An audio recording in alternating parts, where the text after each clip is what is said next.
The CIA's main concern in Africa was to prevent the Soviets from gaining any sort of stronghold in the continent, and efforts were focused on one huge country at the heart of the region, the Congo. Within days of formal independence, Congo was in complete turmoil. Patrice Lumumba, who was the prime minister at that stage, was asking the Soviets to help. There were hundreds of Soviet advisors flying into the airport and who were then broadcasting propaganda to the Congolese army. Lumumba's behaviour was completely unacceptable to the CIA, so the agents in the Congo began to look for a replacement, and they found one in a young man called Mobutu. CIA first spotted Mobutu as a potential collaborator in 1960. They regarded him as very intelligent, very immature, but very promising. A new chapter begins in the dark and tragic history of the Congo with the return to Leopoldville of deposed Premier Lumumba, following his capture by crack commandos of strongman Colonel Mobutu. On January 17th, 1961, Lumumba was dragged into the jungle, beaten and then murdered by troops loyal to Mobutu. The CIA had got its way. Their man Mobutu was now in charge of the Congo, and the Soviets were no longer welcome there. Lumumba was removed to an army prison. He was a very helpful, earnest, clever, non-ideological young man from very humble, rather complicated background, who Western people found very useful. He was very much indeed a strong man, a strong personality, and Congo became his backyard.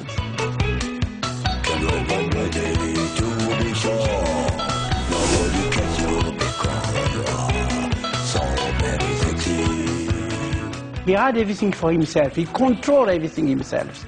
And thus he became, even at the time, even the more richest guy on earth.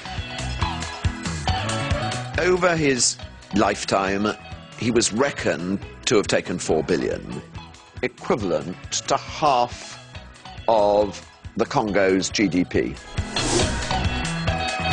And what did he spend it on?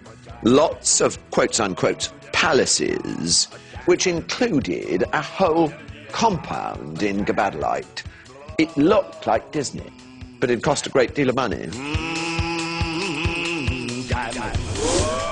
Mobutu had a small airport, but not so small that Concorde couldn't regularly land and take off there, because Concorde was hired for shopping trips to Paris.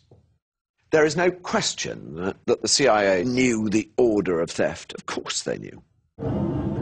Mobutu's greed was matched only by his cruelty, and it was the people of the Congo who paid the high price during his 32 years in power. He became like an animal. He became like a lion. Je m'appelle Mobutu. People were very scared about Mobutu. If you touch Mobutu's politics or Mobutu's interests, you are finished, man. You are gone. I think if you look back, what becomes harder and harder to defend is the fact that the CIA kept supporting Mobutu until the 90s. I find that astonishing. Today, Congo is a source of tremendous instability. It's had a civil war that has led to 3.7 million deaths. It is one of the most unstable, poorest and most anarchic countries in Africa.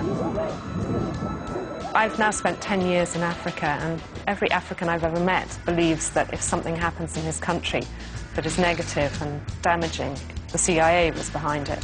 But they have good reason to think that, because the CIA did intervene time and time again. It did make sure that dictators ended up running the show. It did make sure that human rights atrocities were hushed up.